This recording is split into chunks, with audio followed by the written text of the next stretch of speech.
Alors, on va faire un petit problème avec la loi des combinaisons gazeuses. Si on laisse réagir 5,5 ml de N2O5, on obtient 2,75 ml de dioxygène et 11 ml d'un composé gazeux. Déterminer la formule du composé gazeux, sachant que les conditions de température et pression sont constantes et justifiées. Alors, ça, c'est un élément super important quand on voit un problème de gaz où on a des conditions qui ne changent pas. On va utiliser nécessairement notre loi générale des gaz pour nous aider à voir quel type de problème c'est. Donc, P1V1 sur N1T1 égale P2V2 sur N2T2. Et là, on nous dit que les températures et les pressions sont constantes. Les volumes sont nécessairement pas constants, on voit qu'ils varient. On se retrouve donc à avoir une relation Vn.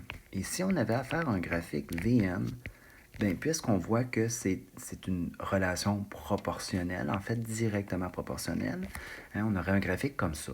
Ça veut dire que si je double le volume, je double les moles. Donc, ma relation est directe entre les deux variables. Je vais donc pouvoir utiliser les coefficients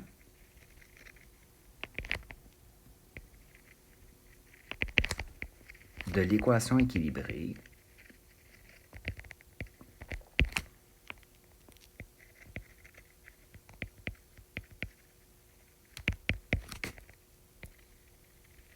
sont aussi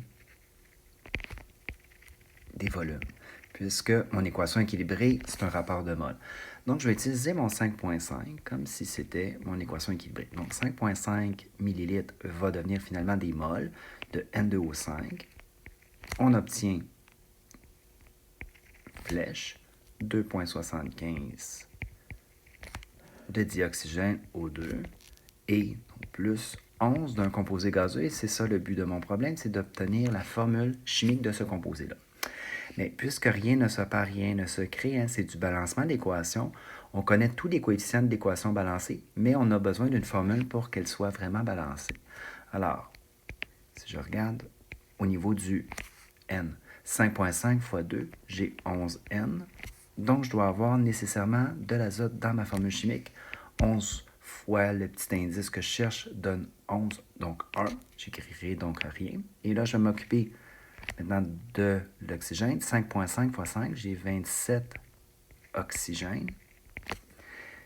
J'en ai déjà du côté des produits 2,75 fois 2. J'en ai 5,5. Ici, il me manque mon petit point 5. Donc, 5,5 oxygène plus un certain nombre. Donc, si je fais 27,5 moins 5,5, je vais me retrouver à, il me manquerait 22 oxygènes.